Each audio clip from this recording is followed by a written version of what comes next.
ang mga kwento ng pag-ibig, kwento ng buhay at kwento ng pag-asa dito sa Barangay Love Stories. Love Stories. Saya at ginhawa ang kayang ibigay sa atin ng wagas na pag-ibig. Pero minsan kapag ito'y sumobra, kaya rin itong wasakin hindi lang ang ating puso, kundi pati na rin ang katahimikan ng ating isipan. Ikaw, kabarangay, naranasan mo na bang magmahal ng sobra? Dear Papa Dudo, magandang araw po sa inyo at sa lahat ng mga tagapakinig ng Barangay Love Stories. Ako po si Wilfredo pero tawagin niyo na lamang po ako sa palayaw kong Wawi. Isa po akong masugid na taga-subaybay ng inyong programa at ngayon po ay ako naman ang magbabahagi ng aking kwento. O mas tamang sabihin ang kwento ng aming pamilya. Nitong taon lang po ay nagdiwang ng karawan ng aking ina. Sa aming salo-salo ay nabanggit niya ang isang hiling na matagal na niyang gustong matupad. Na sana'y magkaroon ulit siya ng pagkakataon na makitang muli ang kaisa-isa niyang kapatid na si Tito Marlon. Papadudot, ang pinakaunang alaala ko kay Tito Marlon ay noong grade 1 pa lamang ako. Hinding-hindi ko siya malilimutan dahil napakalambing niya sa aming magkakapatid. At dahil ako po ang panganay na pamangkin sa pamilya, masasabi kong ako ang pinakapaborito niya. Tanda ko pa noon, kada uwi niya galing trabaho ay palagi niya akong dinadalhan ng comics na mula pa sa mga dyaryo.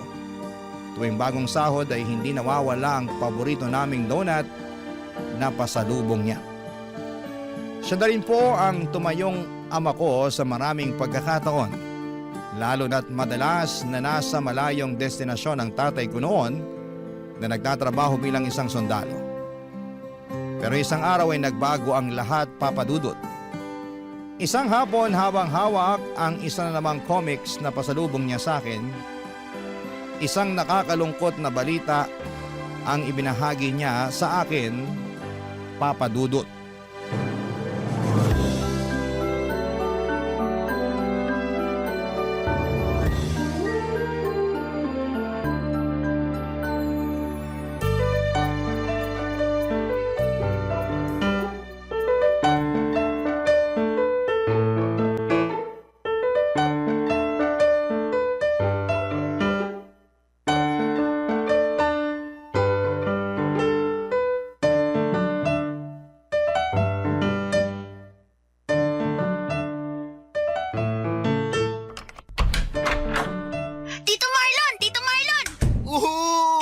Kumusta ang paborito kong pamangkin, ha? May dala po ba kayong comics, Tito?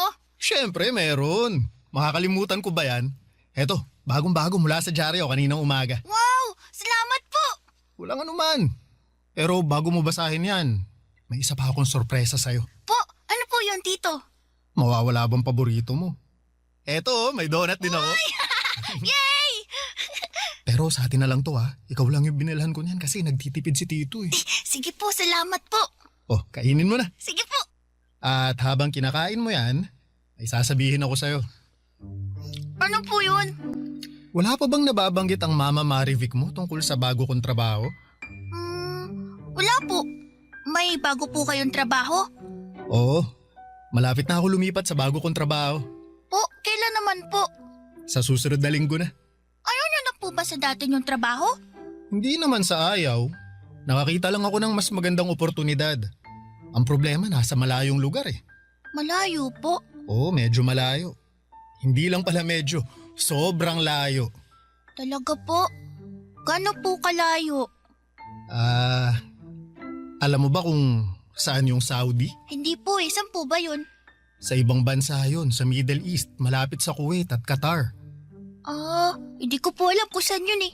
Basta, kailangan mo sumakay ng eroplano para makapunta dun. Wow! Sasakay po kayo ng eroplano? Gusto ko rin po sumakay ng eroplano. Pwede naman. Basta mag-aral ka lang ng mabuti at kapag matanda ka na, promise ko sa'yo, dadalhin kita sa ibang bansa. Tito, hindi po ba nakakatakot sumakay ng eroplano? Hindi ko alam, first time ko lang ding sasakay. Hindi po kayo natatakot? Hindi naman, pero syempre, kinakabahan din. Maliban sa kaba, mas nakakaramdam ako ng lungkot ngayon kasi malapit ko na kayong iwan. Kailan po ba kayo pupunta ng Saudi? Sa makalawa na. Kaya nga sinasabi ko na sa'yo ng maaga para makapaghanda ka na. Uuwi din po ba kayo agad? Wawi, sa Saudi muna ako pansamantalang titira ng mahabang panahon. Ang ibig sabihin nun, matatagalan bago tayo magkita ulit. Wala munang comics o wala munang donut. Bakit po? Kung dadalasan ko yung pag-uwi ko dito sa Pilipinas, hindi ako makakapag-ipon yan. Kaya nga ako magtatrabaho sa ibang bansa para magkaroon tayo ng mas maayos na buhay. Hindi po ba pwedeng dito na lang kayo sa Pilipinas magtrabaho? Kasi masyadong mababang sinasahod ko dito . Kung hindi ako maghahanap ng ibang trabaho, hindi tayo aasenso. Pero huwag kang malungkot. Pangako ko sa'yo na pagkabalik ko dito sa Pilipinas, hindi na lang comics mula sa dyaryo ang ibibigay ko sa'yo kundi isang buong magazine na. Talaga po? Oo naman. Hindi lang yun. Ibibili din kita ng marami-raming laruan. Promise niyo po yun Promise. Basta i-promise mo rin sa akin na mag-aaral ka ng mabuti. Opo, mag-aaral po ako na mabuti. Tapos, huwag masyadong makulit para hindi laging nagagalit sa'yo si Mama Marivic mo, ha? Opo. Ay, halika nga rito, payakap nga. Sige po. O, halika na. Pasok na tayo sa loob. Tara po. Papadudot nalungkot ako sa biglaang pag-alis ni Tito Marlon. Malaking kawalan para sa amin ang presensya niya dahil siya na ang tumatayong ama ko lalo na noong mawala ang tatay namin matapos siyang mamatay sa serbisyo. 3 po kaming magkakapatid at sa pagkawala ng padre di pamilya namin ay hindi na po naging madali ang buhay namin. Teacher ang mama ko, isang propesyon na puno ng dangal. Pero aminadong kapo sa sahod lalo na't may 3 siyang batang kailangang pakainin, pag-aralin at palakihin. Kahit malayo ay hindi naman kami pinabayaan ni Tito Marlon. Sa mga unang taon niya sa Saudi ay palagi siyang nagpapadala ng sulat sa amin. Sobrang mahal pa kasi ng bayad sa mga overseas call noong 90s, kaya kahit gusto naming siyang makausap sa telepono ay hindi namin magawa. Isa pa ay wala naman kaming landline noon kaya matyaga na lamang kaming naghihintay sa mga dumarating na sulat nito. Sa mga panahong yon ay si Tito Marlon ang naging katuwang ni Mama sa pagpapalaki sa amin. Siya ang umaalalay sa amin hindi lang pagdating sa pinansyal kundi pati na rin sa pagmamahal at pag-aaruga. Kapag ipid si Mama ay si Tito ang unang tinatakbuhan niya. Walang reklamo, walang tanong, basta kung ano ang kaya niyang ibigay ay palagi niya itong ibinibigay.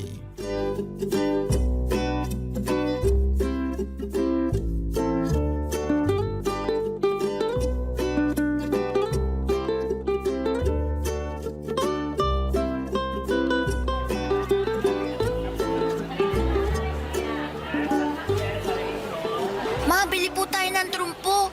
Saka na anak, wala na akong natirang extra dito Pinambili ko na ng prepaid card. Sige na po. Shh, tumahimik ka muna dyan. Tatawagan ko lang ang tito mo. Si Tito Marlon po. Oo.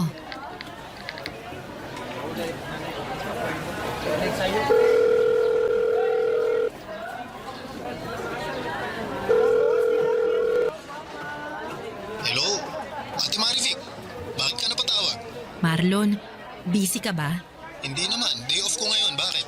Mama, baka usap din ako kay Tito. Sandali lang anak, magkausap pa kami ng tito mo. Uy, si Wawi ba yung naririnig ko? Oo, sinama ko siya sa pamamalengke. Ang kulit!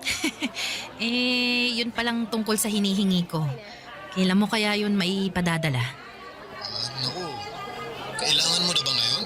Oo sana, pandagdag sa matrikula ng bata. Oo, sige. Ipapadala ko mamaya. Ipapa-door to door ko na lang para hindi nyo na kailangan pumila sa remittance center. Marlon, salamat Babayaran ko rin yan kapag nakaluwag-luwag na ako. Huwag mo nang intindihin yun. Ang importante, makapag-aaral ng maayos sa mga bata. Ate, kausapin ko nga si Wawi. O sige, pero bilisan yung mag-usap ha kasi baka maubos na tong load. Kapag namatay na yung tawag, ibig sabihin wala nang load, ha? Sige. Oh, Wawi, gusto ka raw makausap ng Tito Marlon mo. Hello po, Tito. Hello! Kumusta na ang paborito kong pamangkin, ha? Nandito po kami sa palengke ngayon ni Mama. Nabanggit nga yan ng mama mo. Sabihin mo sa kanya, ibili ka niya ng donut habang nandyan pa kayo. Dadagdagan ko na lang yung ipapadala kong pera. Huwag na po donut, Tito. Trumpo na lang po. Trumpo? Marunong ka bang gumamit nun? Opo, lagi ko po nilalaro yung trumpo ng kaklase ko eh.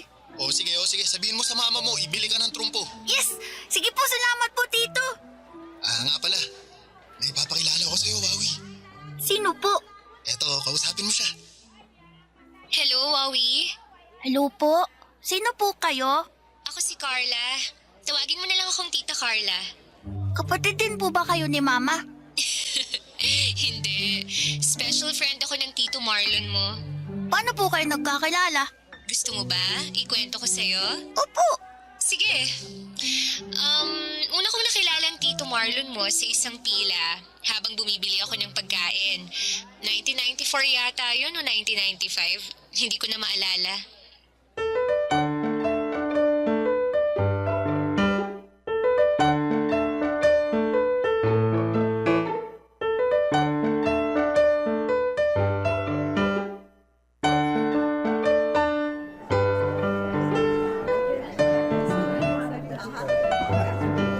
Miss, are you the last in the line? Yes. Oh, okay, very good. They said the shawarma here is delicious. I want to try one. Yes, it's really good. That's why there's a long line. I guess you already, ano ba English ng suki? You're a suki now? You know, a repeat customer? Oo, parokyano na nila ako. Teka, Pinoy ka? Hindi ba halata? Ang puti kasi ng balat mo, matangos pa ang ilong. Akala ko, foreigner ka. Hindi ako taga-lokal dito. Pero half Indian kasi ako kaya siguro mukha akong taga rito. Ay nako, pa-English pa ako. Pilipino ka rin pala. Galing mo nga magsalita sa English eh. Marlon pala. Carla, Matagal ka na rito? 2 taon na rin. Ikaw? Bago pa lang, mag-iisang taon pa lang. Anong trabaho mo rito? Nurse ako rito. Ako naman sa construction. Kumusta naman ang buhay dito? Maayos naman kahit papaano. Medyo nakaka-homesick pero wala tayong magagawa. Kailangan natin kumayod para sa pamilya. Alam mo, totoo yan. Homesickness talaga ang kalaban sa mga tulad natin na nagtatrabaho sa ibang bansa. Pero mabuti nga may mga ganitong lugar na tinatambayan ng mga Pinoy. Kahit papaano, nakakakita tayo ng mga kababayan natin. Oo, sobrang laking tulong nito para sa atin na malayo sa pamilya. Hindi man tayo magkakadugo, pero parang pamilya na rin tayo dahil pare-pareho tayong nasa banyagang lugar. Natumbok mo. Pagkatapos ng pagkikitang yon nila Tito Marlon at Tita Carla ay mabilis silang naging magkaibigan at kalaunan ay pumasok sila sa isang relasyon. 10 taon din pong nagtrabaho sa Saudi si Tito Marlon bago niya naisipang bumalik ng tuluyan dito sa Pilipinas noong 2004. Ang sabi niya ay sapat na raw ang mga taon ng pagkayod niya sa abroad at panahon na para umuwi at magtayo ng sarili niyang negosyo. Kasama niyang umuwi sa bansa si Tita Carla na kalaunan ay naka-live-in niya. Papadudot, isang restaurant ang ipinatayo nilang negosyo gamit ang perang naipon nilang dalawa sa loob ng isang dekada. Noong panahong yon ay 16 anyos na ako. Nasa kolehiyo na at may sarili ng muwang sa mundo. Aaminin ko po, Papadudot, na meron ng awkwardness sa pagitan namin ni Tito Marlon noong umuwi ito. Hindi na kasi kami kasing close katulad noong bata ako dahil mahabang panahon din kaming nawala ng komunikasyon lalo na noong busy siya sa Saudi. Madalang na lang siyang tumawag noon at never din siyang umuwi para magbakasyon. Nasanay na lang din ako na wala na siya sa buhay ko kaya naman noong bigla siyang umuwi ay hindi ko alam kung paano ko siya i-welcome. Subalit, noong nakauwi si Tito Marlon, ay sinubukan niyang bumawi. Siniguro niyang maibabalik din namin ang pagiging malapit namin sa isa't isa katulad ng dati. Kasabay nito ay mas nakilala at napalapit din ako sa kinakasama niyang si Tita Carla. Barangay Love Stories. Barangay Love Stories. Maraming ipon si Tito Marlon mula sa pagiging OFW niya. Sa katunayan, sa isang malaki at magandang apartment pa nga sila tumira ni Tita Carla noong kakauwi pa lamang nila galing sa Saudi. Maliban sa restaurant na pinatayo nila ay nagpautang din si Tito sa mga kaibigan at kakilala niya. Bukod doon ay marami rin siyang ibinentang alahas noon kaya naman hindi na nakapagtataka na dala-dalawa ang gamit ni Tito Marlon na kotse ng mga panahong yon. Ganon siya kayaman, Papa Dudut. Pero kahit na napakataas na ng estado niya sa buhay ay never siyang nagyabang. Nanatili siyang mapagkumbaba at mabait sa kapwa niya. Sa katunayan, si Tito Marlon pa mismo ang nagpatuloy sa pagsuporta ng aking pag-aaral sa kolehiyo. Nang dahil po sa kanya ay umayos ang buhay namin. Hindi ko ikakaila na malaki ang naging tulong niya sa pamilya namin. Lagi niya kaming dinadalhan ng grocery noon at tuwing nagkakaroon sila ng out of town trip ni Tita Carla ay sinasama niya kaming mga pamangkin niya. Subalit sa kabila ng tagumpay na tinatamasa ni Tito Marlon noon, unti-unti rin siyang kinapitan ng sunod-sunod na dilubyo sa buhay.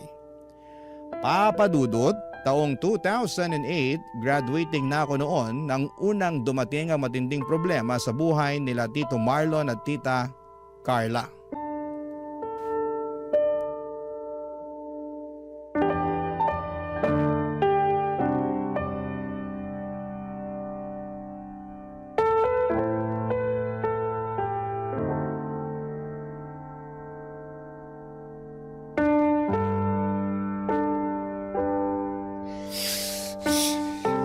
Pinagbabawalan, Carla. Ang gusto ko lang gawin mo, kontrolin mo yung paglulustay mo ng pera natin. Bakit? Ikaw lang bang may karapatan sa pera natin? Hindi yun ang gusto kong palabasin. Tito Marlon? Oh, Wawi. Anong ginagawa mo rito? Nag-text po ako sa inyo kanina. Sabi ko, dadaanan ko po sana yung pambayad sa tuition. Sige, sandali lang. Maupo ka muna. Salamat po. Yan! Kapag ganyang usapan, ang bilis mong magdesisyon. Labas agad ng pera. Tapos ako, bawal? Carla, mamaya na natin to pag-usapan. Hindi! Pag-uusapan na natin to ngayon. Ano? Nahihiya ka na marinig ng pamangkin mo itong pananakal na ginagawa mo sa akin? Anong pananakal? Pananakal na ba tong kagustuhan ko na magtipid tayo? Mahirap ba na maghigpit sa pera para kapag nagka-problema tayo, may mahuhugo tayong panggastos? Kaya nga tayo nagpapakapagod sa Saudi para ma-enjoy natin tong buhay natin dito sa Pinas, di ba? Tapos ngayon, ayaw mong magsaya ako gamit yung sariling pera na pinaghirapan ko sa ibang bansa. Ang hirap mo namang umintindi, Carla. Paulit-ulit na lang tayo. Tito, balik na lang siguro ako mamaya. Hindi, teka. Hintayin mo na yung pera. Kukunin ko na. Sige po. So anong tawag dyan sa ginagawa mo? Paghihigpit din ba yan, ha? Tuition? Anong ambag din sa buhay natin? Hoy, huwag mong itulad tong ginagawa ko sa pagsusugal mo, ha? Anong pinagkaiba ng ginagawa mo sa ginagawa ko? Ha? Pareho naman tayong naglulustay ng pera. Para to sa kinabukasan ng pamangkin ko. Hindi ito para sa wala lang. Para sa wala lang? Marlon, walang masama kung piliin ko namang pasayahin ang sarili ko. Mahirap pang suportahan yun. Alam mo, susuportahan kita sa ibang bagay na gusto mo, pero dito sa panunugal mo, hindi ko hahayaang malulung ka sa bagay na yan. Lalo na kung nakikita kong unti-unti nang sinisira ng sugal na yan yung buhay mo. Sinisira? Ayos ka lang ba, ha? Sa paanong paraan, Marlon? Akala mo ba hindi ko alam na lubog ka na sa utang? Nakuusap ko yung isa sa mga pinagkakautangan mo. Hindi pa ba sapat yun ang maging rason para sabihing sinisira mo na yung buhay mo? Huwag mong problemahin ang mga utang ko dahil babayaran ko rin yung mga yun. Talaga? Kaya pala sa akin na sila lumalapit para singilin ka kasi ilang araw mo na silang pinagtataguan? Alam mo, Marlon, napakabilis mong mamuna sa mga mali sa buhay ko. Pero ni minsan, narinig mo ba ako na nagreklamo sa mga ginagawa mong mali? Wala akong ginagawang mali. Ayan o! Si Wawi! Simula bata, pinagkakagastusan mo na siya? Never! Hindi ako nagreklamo! Alam mo yan! Hanggang ngayon, pati tuition, ikaw ang nagbibigay. May narinig ka ba sa akin? Wala, di ba? So bakit ako? Ako yung mali, pera ko naman yung ginagamit ko para sa sarili ko. Sumusobra ka na. Huwag mong idamay si Wawi dito sa away natin. At bakit hindi? Total, pinag-uusapan na natin ang tungkol sa pera. Mabuti pang ilabas na natin lahat ng problema para matapos na to. Pamilya ko si Wawi! Hindi lang siya basta kung sino na pinagkakagastusan ko! Yan ang mahirap sa'yo eh. Kung sa'yo, okay lang. Pero kung ako, hindi. Aba, wow! Ang galing mo, ha? Pwede ba mamaya na natin to pag-usapan? Nakakahiya sa bata, oh! Ganyan ka naman palagi eh. Magsisimula ka ng away, tapos kung wala ka nang maisagot, mamaya na lang. Bahala ka, Marlon. Nakakasawa ka na. Buisit! Hoy! Saan ka pupunta? Doon sa malayo! Yung hindi ko maririnig yung pagbubunganga mo!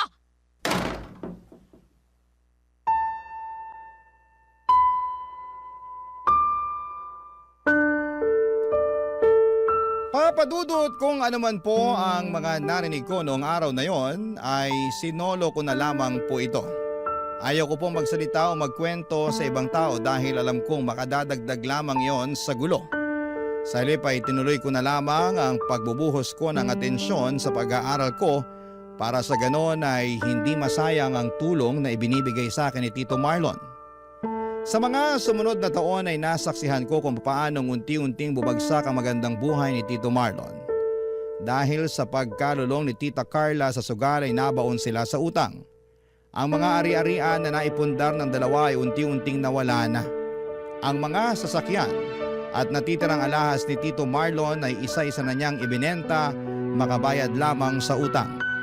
Hindi pa nakatulong na tinakbuhan din siya ng mga taong may utang sa kanya. Mga kaibigan na pinagkatiwalaan.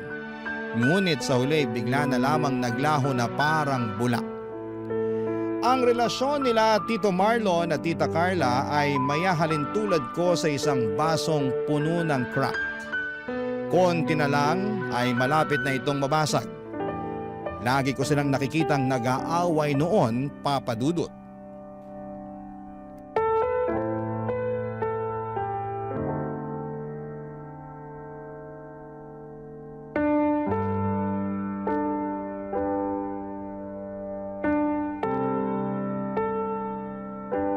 O anak, nakauwi ka na pala. Kumusta ang trabaho? Maayos naman po. Nakakapagod pero wala naman trabaho hindi nakakapagod eh. Suman po. May nakita ako nagtitinda ng suman kanina sa daan kaya bumili na ako ng pangmeryenda. Ay, patikim nga. Matamis ba yan? Opo, masarap i-partner sa kape. May tao. May inaasahan ka bang bisita? Wala po. Sino kaya yun? Ay, sandali, nandyan na. Oh, Marlon! Ate, busy ka ba? Pwede ba kitang makausap? Hindi naman. Halika, pumasok ka. Oh, Tito Marlon. Merienda na po. Kain po muna tayo. Salamat, Wawi. Pero busog pa ako. Ano palang sadya mo? Balita ko, hindi kayo nagbukas ng resto ngayon ah. Oo, pinag-day off ko na muna yung staff ko. Medyo matumal ang kita ngayon eh. Sayang lang yung ipapasahod ko. Maulan din po kasi nitong nagdaang araw eh. Kaya siguro mas gusto na lang muna ng mga taong manatili sa mga bahay nila. Ano na nga siguro. Ang totoo nga niyan, masakit man sa loob pero nagtanggal na rin kami ng 2 tao dun sa resto. Oh, bakit naman? Hindi na kumikita eh. Wala nang bumabalik na pera. Naku, babalik din yan sa dati kapag natapos ng tag-ulan. Ano ate, may ano ka ba dyan? May ekstrang pera ka ba na pwedeng ipahiram? Pandagdag lang sana sa mga bayarin. Ilang buwan na kaming hindi nakakapagbayad sa renta sa apartment eh. Naku, kababayad ko lang din ng tubig at kuryente. Kahit 3,000 lang sana.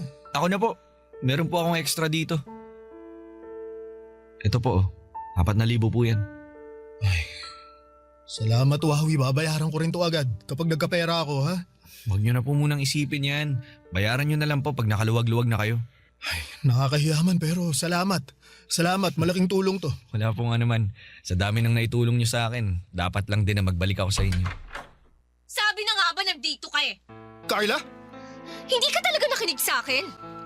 Carla, halika muna, magmerienda tayo. Salamat na lang pero kailangan kong makausap itong kapatid mo. Carla, sa bahay na lang tayo mag-usap. Huwag kang manggulo dito. At bakit pa natin iuuwi to, ha? Total, nandito na lang din naman tayo. E di dito na natin pag-usapan. Kasi hindi ka naman nakikinig sa akin. Carla, please. Please? Nung ako nakiusap sa'yo, nakinig ka ba? Hindi, di ba? Sabi ko sa'yo, aayusin natin tong problema natin ng tayo lang. Eh bakit nandito ka? Humihingi ng tulong sa kapatid mo. Eh, wala namang problema sa paghingi ng tulong. Hindi! Malaking problema yon. Alam mo kung bakit? Kasi gustong ipamukha sa akin ng kapatid mo na wala akong kwenta. Na kailangan pa niyang humingi ng tulong sa ibang tao. Hindi naman sa ganon, Carla. Ganon yon! Gusto mong magmukha tayong kawawa. Gusto mong palabasin sa ibang tao na kasalanan ko lahat. Kaya tayo nagkakaganito ngayon. Tapos ano? Ikaw tong magaling kasi ikaw yung gumagawa ng paraan para malutas tong problema natin. Abay, ang galing! Ang galing mo! Carla, kung nahihirapan kayo, natural lang na lumapit sa pamilya. Walang kaso yun sa amin. Magkapatid nga talaga kayo ni Marlon. Pareho kayong hirap mag-gets yung pinupunto ko. Mawalang galang na po, Tita Carla. Pero parang sumosobra naman na po kayo sa mga pinagsasasabi niyo. Huwag niyo po sanang pagsalitaan ng ganyan ng mama ko. Huwag kang makialam dito, Wawi, ha? Away ito ng matatanda. Hindi sana ako makikialam kung mag-usap-usap kayo ng maayos.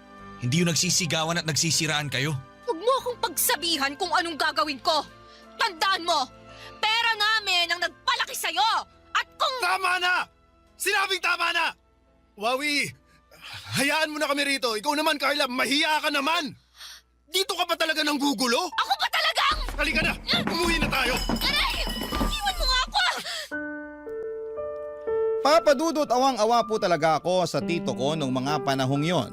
Kahit kailan ay hindi ko siya nakitang pumalag o sumagot ng masama kay Tita Carla tuwing nag-aaway sila. Nasasagot niya ito paminsan-minsan pero yon ay para depensahan lamang ang sarili niya. Ang sabi sa akin ni Tito ay mas gugustuhin na lamang niyang tiisin ang lahat kesa masira ang relasyon nilang dalawa ni Tita Carla. Sa kabila raw kasi ng mga pagkakamaling ginawa nito ay nananatili pa rin ang pagmamahal niya para kay Tita Carla. Kitang-kita ko noon kung papaano dumating si Tito Marlon sa pinakamababang yugto ng kanyang buhay. Mula sa isang malaking apartment ay lumipat sila sa mas maliit na paupahan. Ang dating restaurant business nila na pinipinahan ay unti-unting nalugi at wala na siyang nagawa kundi ang isarado na lamang ito dahil hindi na kumikita ang negosyo niya. Nakakalungkot na makita na ang dating taong mapera, ginagalang at may kaya ay bigla na lamang naging simpleng pobre. Pero kung iniisip ko noon na yun na ang pinakamasaklap na pangyayari sa buhay ni Tito Marlon ay nagkakamali ako. Dahil may mas ibabagsak pa pala siya, Papadudot. At lahat ng yon ay dahil sa kinakasama niya na si Tita Carla, Papadudot. Barangay Love Stories. Barangay Love Stories. Papadudot, isang araw ay nabalitaan ko na lamang na wala na pala sina Tita Carla at Tito Marlon. Ang sabi sa amin ni Tito ay hindi na raw kinaya ni Tita Carla ang hirap ng buhay na pinagdadaanan nila kaya inayawan na niya si Tito dahil wala na itong maibigay na ginhawa. Para bang noong nawala ang pera at negosyo ni Tito ay nawala na rin ang pagmamahal ni Tita Carla sa kanya. Doon ay tuluyang bumagsak si Tito, Papadudot. Halos mabaliw siya sa bigat ng problemang magkakasabay na dumating sa buhay niya. May pagkakataon noon, tuwing dumadalaw siya sa bahay ay nakikita ko siyang nakatulala na lamang na parabang nawala na siya ng pag-asa sa kanyang buhay. Dumating nga siya sa punto na hindi na niya kaya pang umupa ng sariling tirahan. Kaya si Mama na mismo ang nagmagandang loob na pinatira niya si Tito sa bahay namin. Doon ko na po mas nasaksihan kung papaanong halos lamunin ng kalungkutan si Tito Marlon. Ako ang naging sandalan ni Tito noong siya'y depressed. Ako ang kasama niya sa mga gabing hindi siya makatulog. Ako ang kausap niya kapag gusto niyang maglabas ng sama ng loob. Yun na lang kasi ang tanging maitutulong ko sa kanya para kahit papaano ay maibsan ang bigat ng nararamdaman niya.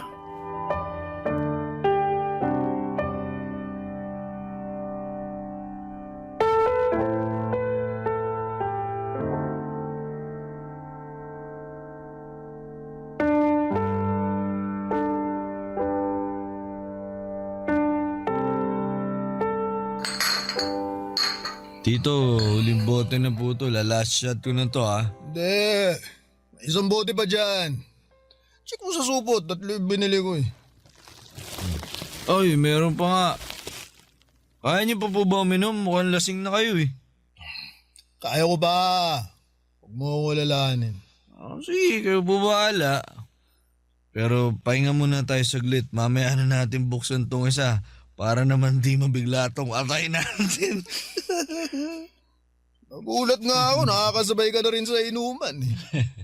Di ko akalain na darating tayo sa puntong to na maghaharap tayo sa inuman. Parang kailan lang, nung donut lang kinakain mo eh. Tapos ngayon, tumutungga ka na rin ng alak. Bilis nga po ng panahon eh. Mabilis nga. Sa sobrang bilis. Hindi ko tuloy alam kung paano napunta sa ganitong sitwasyon tong buhay ko ngayon. Patunay lang po yan na hindi natin hawak yung kapalaran natin. Di rin. Nasa atin yung desisyon kung paano natin patatakbuhin yung kapalaran natin. Bawat galaw natin may epekto yan. Bawat pasya, bawat liko. Parang domino yan na kapag nagkamali ka lang, babagsak lahat. Pero tito, paano yung mga bagay na di natin kontrolado? Tulad ng pag-iwan sa inyo ni Tita Carla. Hindi mo naman pinili yun eh. Totoo.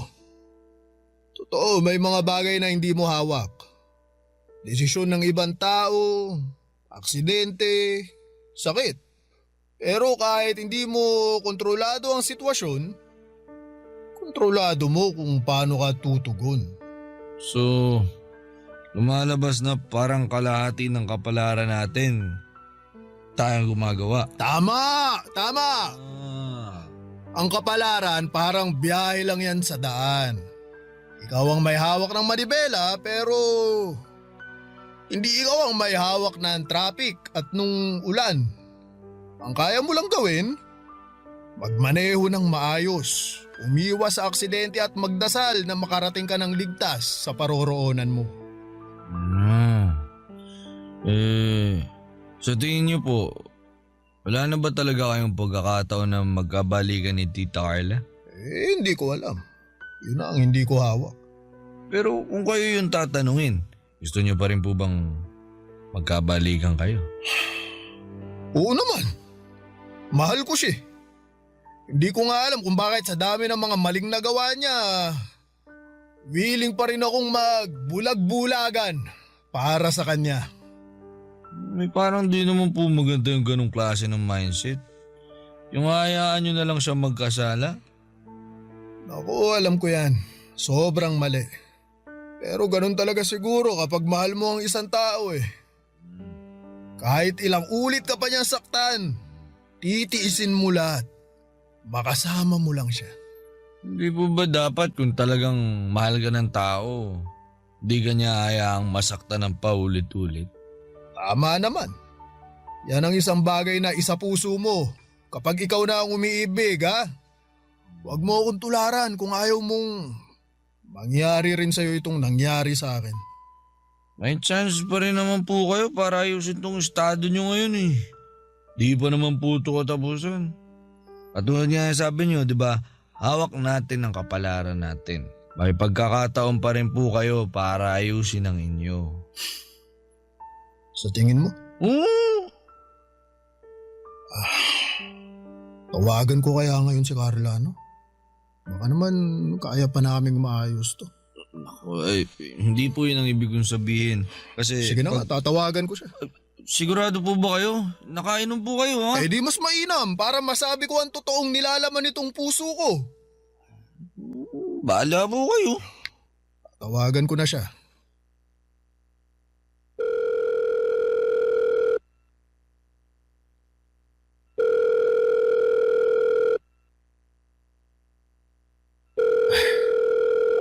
lang sagutin ah. Baka busy. O baka tulog na. Hindi. Kilala ko si Carla, hindi yun natutulog ng maaga. Ayaw lang talaga ako makausap nun. Isa lang ang ibig sabihin nito. Ano po? Ayaw na talaga niya. Halos 2 dekada. Tapos dahil lang sa pera. Itatapon na lang niya basta yung pinagsamahan namin.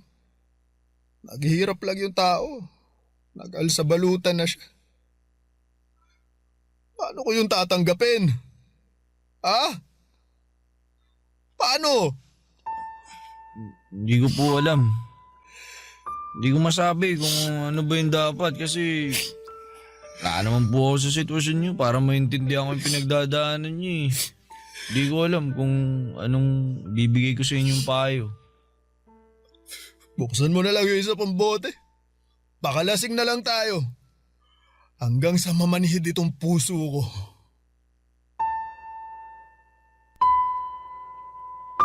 Dahil sa sunod-sunod na masasamang pangyayari sa buhay ni Tito Marlon, ay mabilis na nagbago ang ugali nito.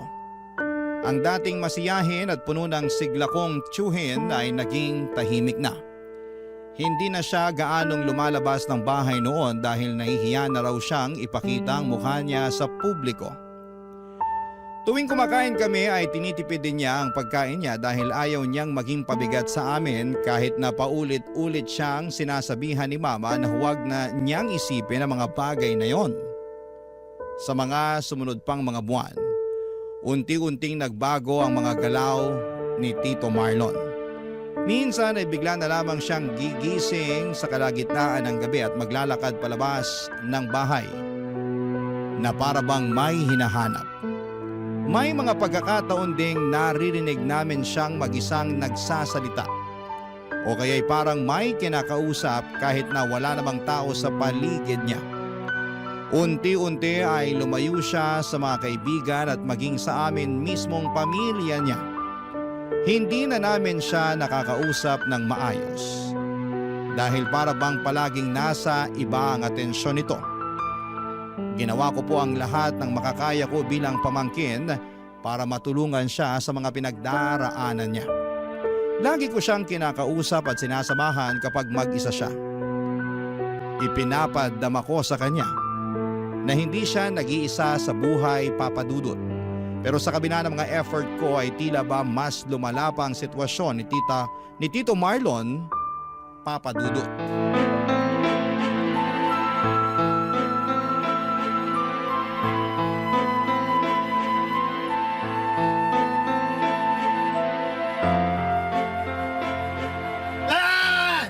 Bitawan niyo ako!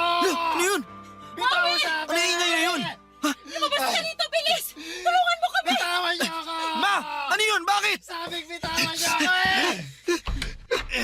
Ang Tito Marlon mo! Ha? Tito! Bakit po kayo nakaubad? Tsaka anong ginagawa ng mga tano dito, Ma? Hindi ko nga alam eh. Bigla na lang silang dumating na ganyan na si Marlon. I-report po siya ng mga tao sa palengke. Tumatakbo daw po siyang nakaubad eh. Diyos ko, Marlon, ano ba tong pinaggagawa mo? Pero bakit po siya nakagapos? Nagwawala po eh. Nasuntok nga niya po ako sa mukha oh. Hindi ako nagwawala! Hindi niyo lang ako naiintindihan! Marlon, huminahon ka! Pasensya na po sa bala. Kami na pong bahala sa kanya. Maraming salamat po. Pakibantayan na lang po siya sa susunod ha. Opo, salamat. Pasensya na po ulit. Halika na, pumasok na tayo. Hindi! May gagawin pa ako sa labas eh! Tito, magbihis na po muna kayo. Para umalmay ang isip nyo. Tara na po sa loob. Pawis na po kayo. Magbibihis lang ako. Tapos lalabas na ako. Opo, sige. Kayo na po bahala. Kayo pong bahala. Tayo na. Marlon naman, ano na bang nangyayari sa'yo, ha? Bakit mo naman to ginagawa sa sarili mo? Huwag kayong maniwala sa pinagsasasabi ng tao ngayon. Hindi ako nagwawala. Pero hindi maganda yung ginagawa mong naguhubad ka sa harapan ng maraming tao. Naiinitan ako eh. Gusto ko na magpahinga.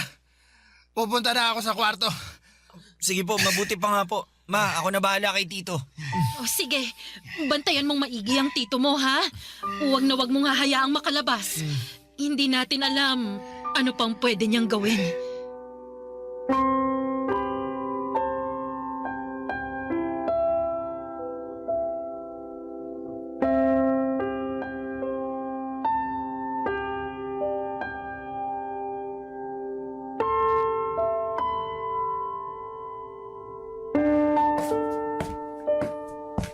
anak. Kumusta na ang tito mo? Nagpapahinga na po siya sa kwarto, ma. Mabuti naman. Kanina pa ako hindi mapakali. Ano po bang ginagawa niya sa palengke? At bigla po niyang naisipang lumabas hindi naman siya lumalabas ng bahay. Hindi ko nga alam Hindi ko naman siya napansin na lumabas kanina. Akala ko nasa kwarto lang siya. Nagulat na lang ako nung bigla siyang dalhin dito ng mga tanod. Akala ko nga kung ano nangyayari kanina eh. Wowie, nag-aalala ako para sa tito mo. Para bang iba na yung mga ginagalaw niya Para bang nababaliw na siya? ayoko mang aminin pero parang gano'n na nga yung nakikita ko. Nag-aalala lang ako na baka kung anong magawa niya sa sarili niya. Kung hindi man sa sarili niya, sa ibang tao. Hindi po natin alam kung ano ba talaga ang totoong pinagdadaanan ni Tito Marlon. Base sa mga nakikita ko, baka hindi pa rin talaga niya matanggap yung pag-iwan sa kanya ni Tita Carla. Pati na rin yung biglaang pagbabago ng buhay niya. Baka hindi na nakayanan ng utak niya yung mga nangyayari. Ano bang pwede nating gawin sa kalagayan niya ngayon? Di po kaya mas maganda kung magpakonsulta na lang tayo sa espesyalista? Kung totoo mang nagkakaroon siya ng problema sa pag-iisip, mabuting agapan na natin yun. Baka naman may ibang paraan pa. Ayokong ipasok si tito mo sa mental Ma, hindi naman agad ibig sabihin na ipapasok siya sa mental hospital pag nagpakonsulta tayo. Pwede namang dalhin muna siya sa doktor para matingnan kung ano ba talaga ang kalagayan niya. Kausapin ko kaya si Carla. Baka sakaling siya ang makatulong kay Marlon. Hayaan niyo na po si Tita Carla. Baka mas lalo lang lumala ang sitwasyon pag dinamay pa natin siya dito Isa siya sa mga dahilan kung bakit nagkakaganon si Tito kaya di siguro magandang ideya kung pagtagpuin ulit silang dalawa. Kung bakit naman kasi ganito pang naging takbo ng buhay nilang dalawa Huwag na po natin problemahin ng tapos na. Mag-focus na lang po tayo kay Tito dahil mas kailangan niya tayo ngayon.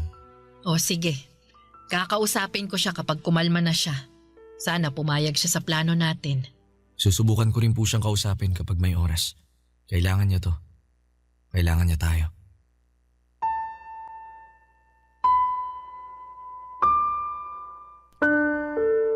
Papadudot noong kinausap namin si Tito Marlon tungkol sa plano namin ay pumayag naman siyang magpatingin sa doktor. Pero sa pagsapit ng araw kung kailan ay ipapatingin na dapat namin siya ay bigla na lamang siyang nawala. Naiwan sa kwarto nito ang kanyang cellphone, wallet at iba pang mga importanteng gamit niya kaya inakala naming lumabas lamang siya. Pero hindi na po siya bumalik pa, Papadudot. Agad po kaming humingi ng tulong sa otoridad. Nagtanong-tanong din kami sa mga kaibigan at kapitbahay kung nakita ba nila si Tito Marlon. Halos ikutin na namin ang bawat sulok ng lugar na posibleng pinuntahan niya pero wala kaming nakuhang sagot kung nasaan siya. Noong sumikat na ang social media ay sinubukan ko rin siyang hanapin doon. Pero biguan pa rin ako. 14 na taon na ang lumipas simula noong huli naming nakita si Tito Marlon. At hanggang ngayon ay wala pa rin kaming balita tungkol sa kanya. Hindi nga po namin sigurado kung buhay pa ba siya o wala na siya sa mundong ito. Sa kabila ng lahat ng ito ay nananatili pa rin ang pag-asa sa puso namin na darating din ang araw na magkikita-kita pa rin kami. Papadudot, ito na po ang wakas ng kwento ko. Maraming salamat po sa inyo at sa lahat ng bumubuo ng inyong programa. Ang inyong forever, kapuso at kabarangay, Wawi. Anong say mo sa Barangay Love Stories na ito? Pagkwentuhan natin sa comment section yan.